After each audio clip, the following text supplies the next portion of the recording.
Ljubavna pjesma. Rainer Maria Rilke.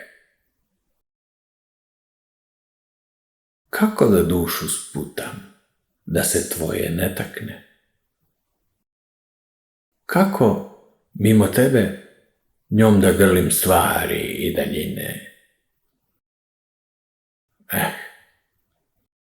Rado bih je sklonio na koje zaboravljeno mjesto usred tmine, u neki izgubljeni kut, u kom neće je tvoje njihati dubine.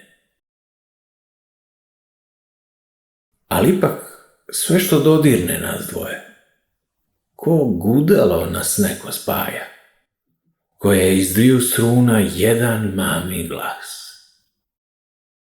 Na kom instrumentu? Ko nas satka? I koji ovo svirač drži nas? O, pjesmo slatka!